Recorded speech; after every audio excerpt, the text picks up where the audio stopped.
Welcome back to G Fun Facts Online. Today we are diving straight into a silent crisis that is fundamentally reshaping our understanding of the human brain, cognitive decline, and Alzheimer's disease. With every single breath we take, we inhale a complex, invisible mixture of life-sustaining oxygen and, increasingly, neurotoxic pollutants. For decades, the global conversation surrounding air pollution has been firmly anchored in respiratory and cardiovascular health. We know that smog triggers asthma, and we understand that long-term exposure to polluted air damages the heart and lungs. However, a silent, much more insidious crisis has been quietly unfolding: the impact of environmental pollutants on the human brain itself. Welcome to the absolute frontier of environmental neurotoxicology. The scientific consensus has officially reached a tipping point. In a landmark 2024 update, the Lancet Commission on Dementia Prevention, Intervention, and Care officially recognized air pollution as one of 14 modifiable risk factors that, if comprehensively addressed, could collectively delay or prevent a staggering 45% of global dementia cases. The implications of this are paradigm-shifting.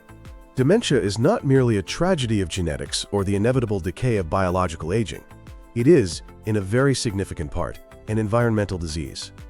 To truly understand how the air we breathe directly influences the thoughts we form and the memories we keep, we have to deconstruct the microscopic invaders known as particulate matter, trace their covert pathways into the brain, and examine the cellular devastation they leave in their wake. Let us start by deconstructing the smog. Particulate matter is not a single chemical entity. It is a heterogeneous, airborne cocktail of solid and liquid particles suspended in the atmosphere around us. It is categorized primarily by its aerodynamic diameter, a metric that dictates just how deeply these particles can infiltrate the human body. First, we have PM10, or coarse particles. Measuring 10 micrometers or less in diameter, these particles are typically composed of dust, pollen, and mold. While they are large enough to be filtered largely by the upper respiratory tract, exposure to traffic-derived PM10 has still been statistically linked to an increased dementia risk. But the biological threat scales up as the particles scale down. Next is PM2.5, or fine particles. Measuring 2.5 micrometers or less, which is about 1/28th the width of a single human hair, these particles are the primary focus of modern neurotoxicology. Generated mostly by the combustion of fossil fuels, vehicle exhaust, wood burning, and industrial emissions, PM2.5 particles are small enough to bypass the body's primary respiratory defenses entirely, penetrating deep into the alveolar regions of our lungs. Yet, there is an even smaller, more dangerous category: ultrafine particles, known as UFPs or PM0.1. Measuring less than 100 nanometers, UFPs are the most reactive and arguably the most devastating component of air pollution. Despite their absolutely minuscule mass, they boast a massive surface area to volume ratio. This allows them to act as highly efficient Trojan horses that carry toxic payloads of heavy metals like iron, manganese, and lead, alongside volatile organic compounds and polycyclic aromatic hydrocarbons, directly into biological tissues.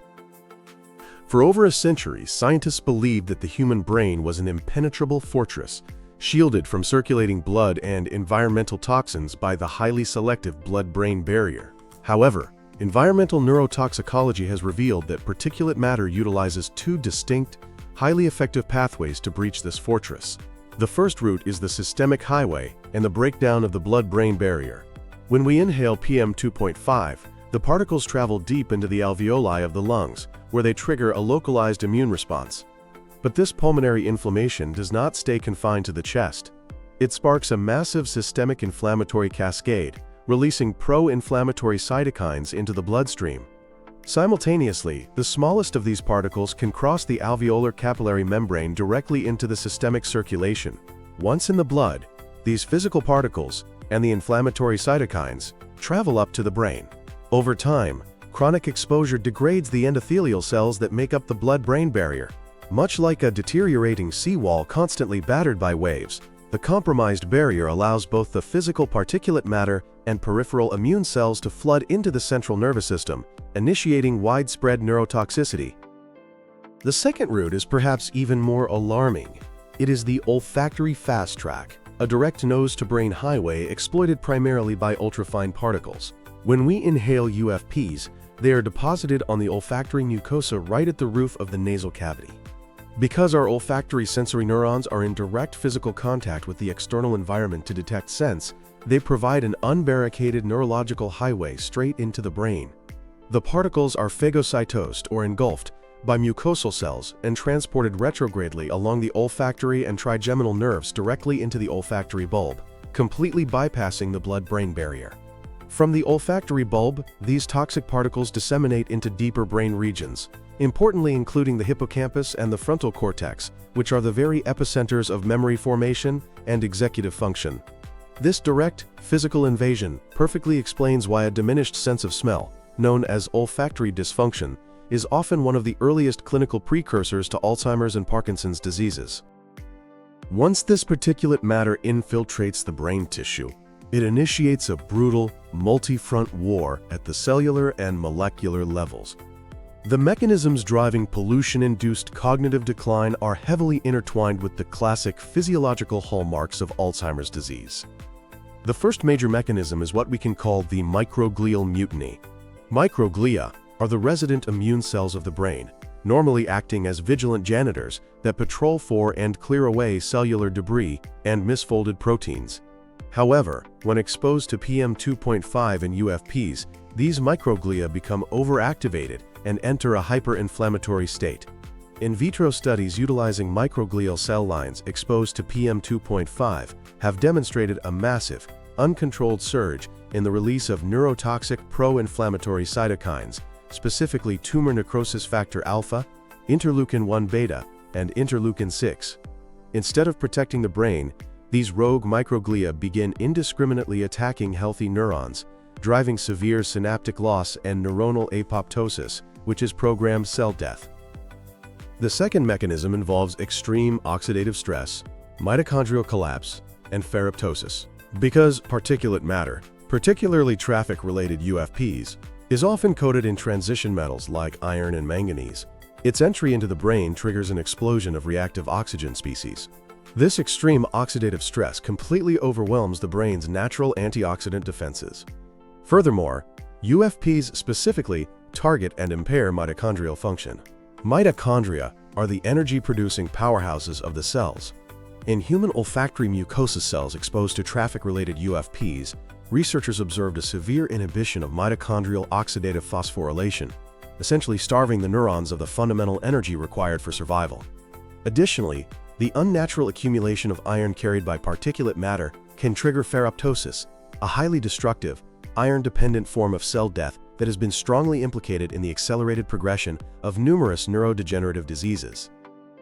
The ultimate consequence of this chronic inflammation and severe oxidative stress is the acceleration of Alzheimer's-specific pathologies. Experimental animal models have clearly shown that inhalation of PM2.5 and diesel exhaust particles directly exacerbates the aggregation of amyloid beta plaques and the hyperphosphorylation of tau proteins, which create neurofibrillary tangles inside the neurons. The brain, entirely overwhelmed by the task of fighting off foreign environmental pollutants, simply loses its ability to clear these toxic misfolded proteins, resulting in the rapid onset of dementia-like symptoms.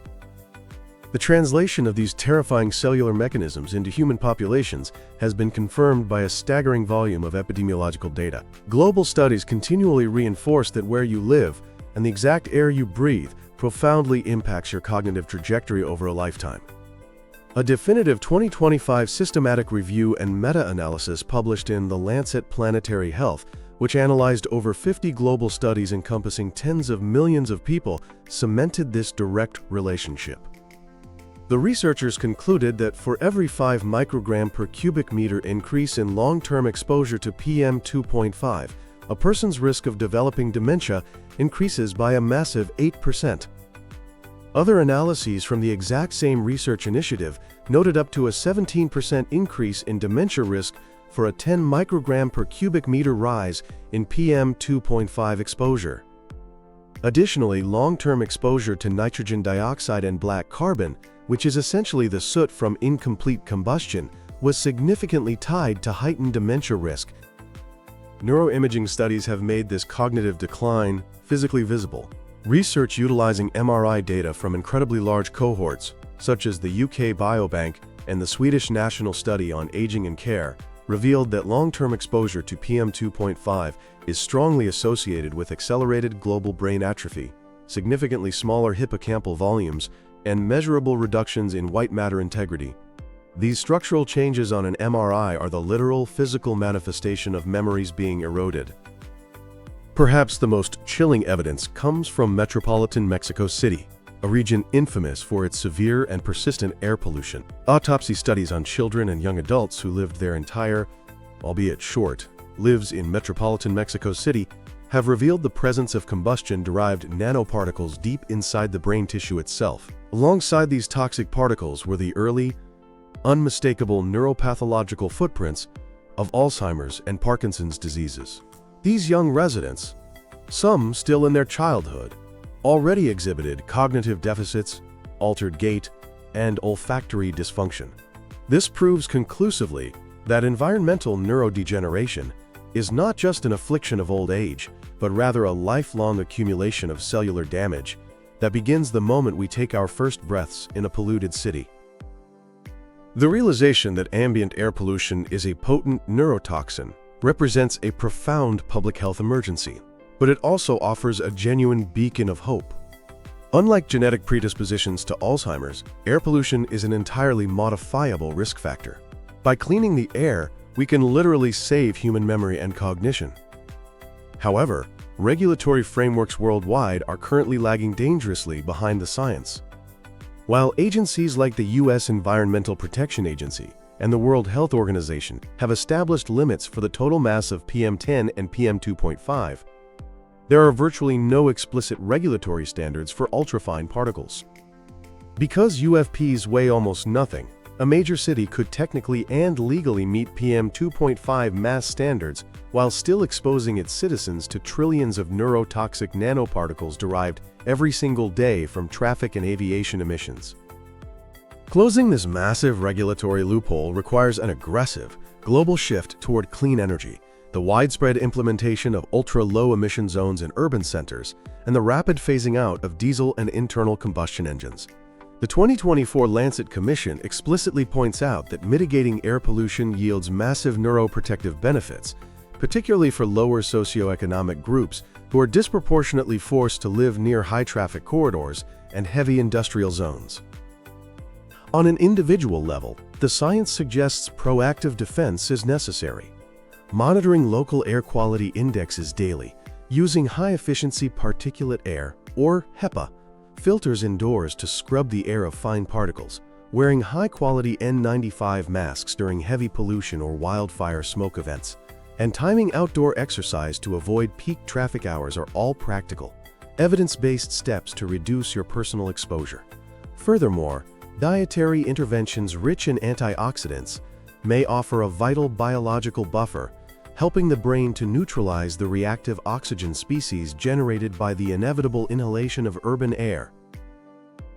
The human mind is our most precious asset. It is the physical repository of our identities, our histories, our emotions, and our connections to one another. Environmental neurotoxicology has pulled back the curtain on a profound, undeniable truth. Protecting the human brain requires fundamentally protecting the biosphere. The fight for clean air is no longer just about the health of our lungs or the stability of our global climate. It is an urgent, existential battle for the preservation of human cognition itself. Thank you for joining us today on Fun Facts Online. Keep exploring the science that shapes our world, and stay safe.